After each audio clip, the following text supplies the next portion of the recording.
Cynthia, the board conversation has been on diversity. So the board conversation on DE and I has really been around representation for the last couple of years. Yet we all know that representation is only half of the equation. Tell me your views on inclusion and the importance of it. When we think about making the most of diversity in a room by creating an inclusive environment, it is, creating the space and the opportunity for all of the diverse perspectives you've brought together to be shared. And why is that important? I think when you're trying to solve difficult issues, as boards are, you have to know that you are looking at the issue, the challenge, the opportunity from truly all perspectives. I love the idea of taking the conversation on inclusive culture into the boardroom and thinking about what are the norms we can create, the processes we need to follow to create that space for debate for every voice.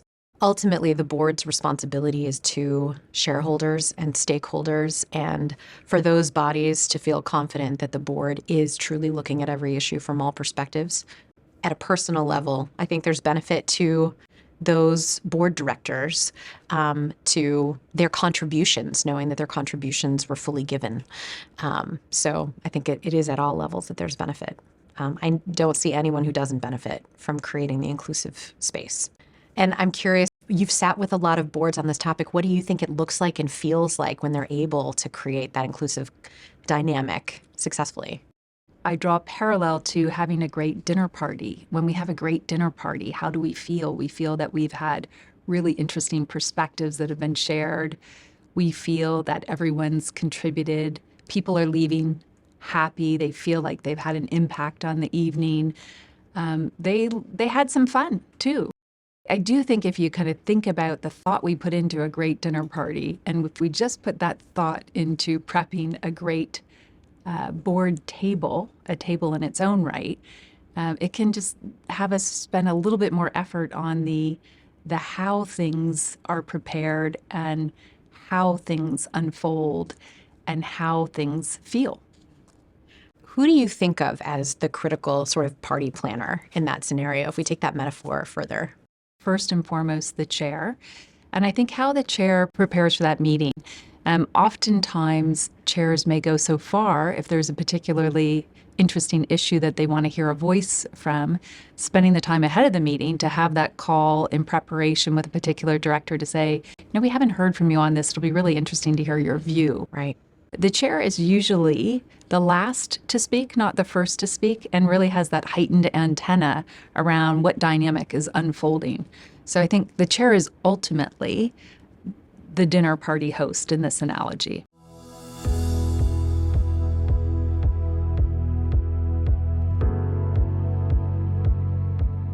Feedback is a really important topic to ensure that your senses are heightened around what's happening at your board table and how can it be improved. It also feels really important that there be the opportunity for, let's call it external parties to help create space for observation and reflection, right? So an outside party, an Egon Zehnder, frankly, asking the questions to each individual director and the chair through surveys, through interviews, but creating a safe mechanism for them to provide their own observations and feedback and bringing that back to the chair, to the board.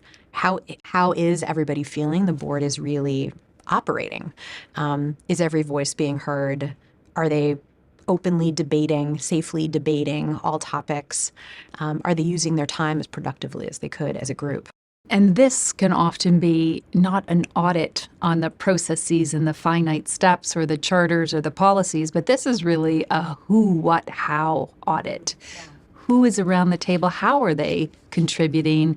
And what are they talking about? And sometimes that outside-in lens can really create some thoughtful reflection from which we can all improve.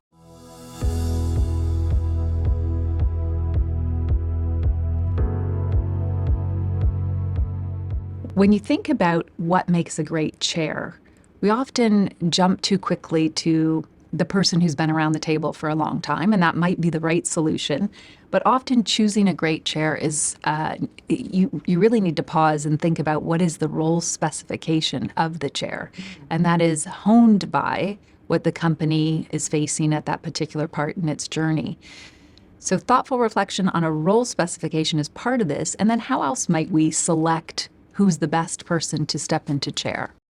Well, it feels like it's a growth journey, right, through different committee experiences on the board as well to be ready to step into the bigger leadership role. So I think about ensuring that even early on in a director's tenure, the sitting chair has an understanding of people's not just functional skills, but their ambitions and interests for the roles that they could play on the board, the committee roles, the committee chair roles, leading ultimately, potentially, into that chair seat. It really is a long preparation journey. And over that journey, there are leadership opportunities that are demonstrated.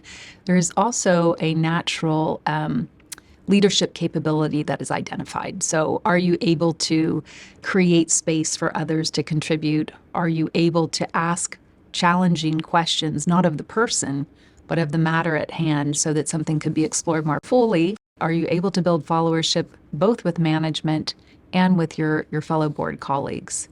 Well, and you make a great point on the relationship with management too, right? Being able to have a very healthy relationship with the CEO and other members of the executive team. Another sort of softer qualifier, but we know can be different relationship dynamics with different individuals on the board.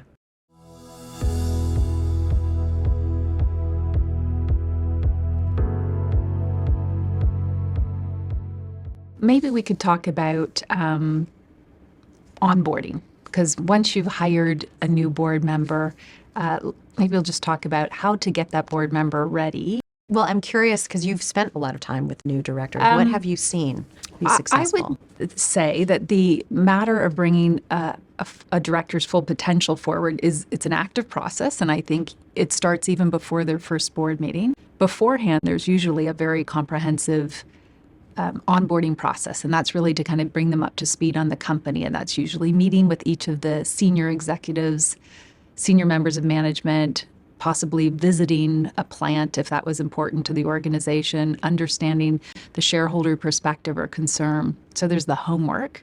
Then there's also meeting all of the directors ahead of the formal meeting. And I think with familiarity and having had a chance to break bread or share a coffee or connect, there's a better comfort, a feeling of safety that allows them to contribute at that first board meeting.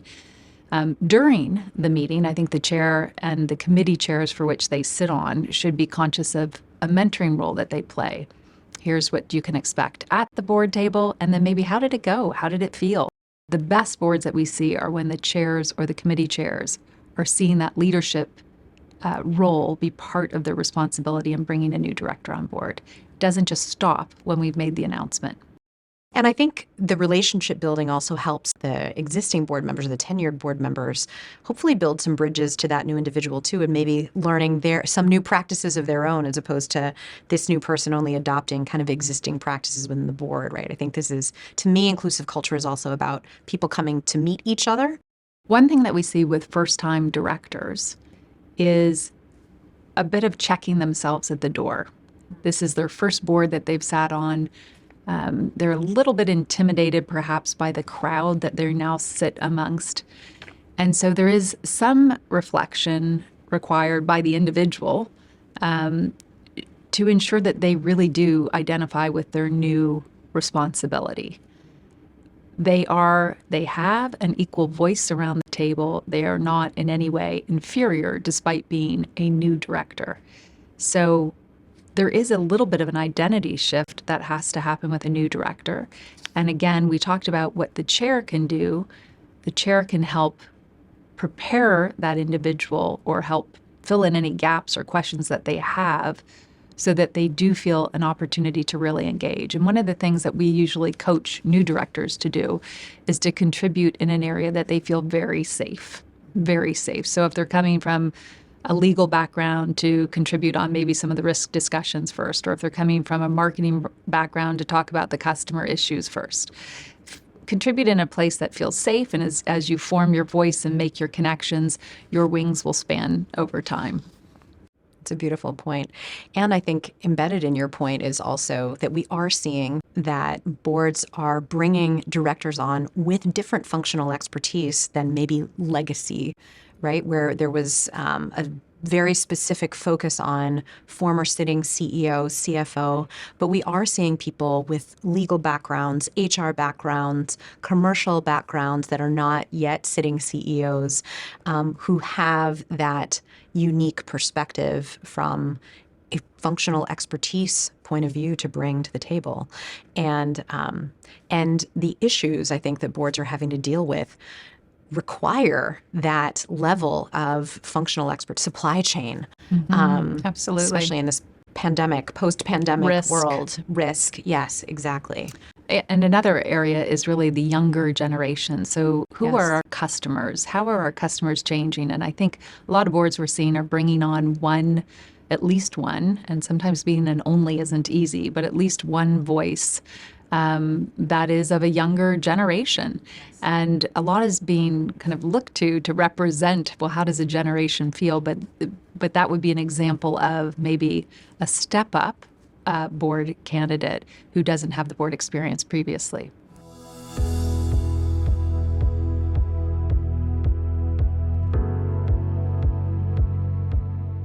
What we have found in annual board effectiveness reviews is just a time to step back and reflect on the culture. And I think setting team goals can also drive a sense for connectivity leading to a sense of safety and inclusion.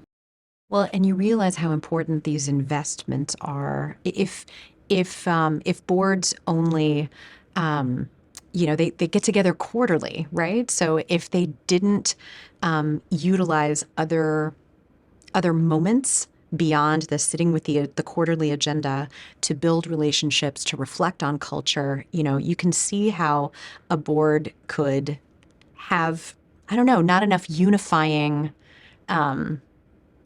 practices, relationships, things like that to be a fully inclusive environment. It would feel a bit like stretched and not united, not like a team.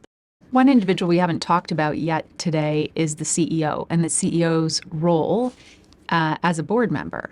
And another best practice that I have seen, and I've seen work really well, is when the CEO has invested in reaching out to each director ahead of those quarterly board meetings to table what they see as their critical agenda items and to seek input. They're actually reading the materials in advance. They're thinking about them, they're chewing on them, and they're coming prepared to actually have a really rich exchange on exactly what the CEO has asked for them to contribute on.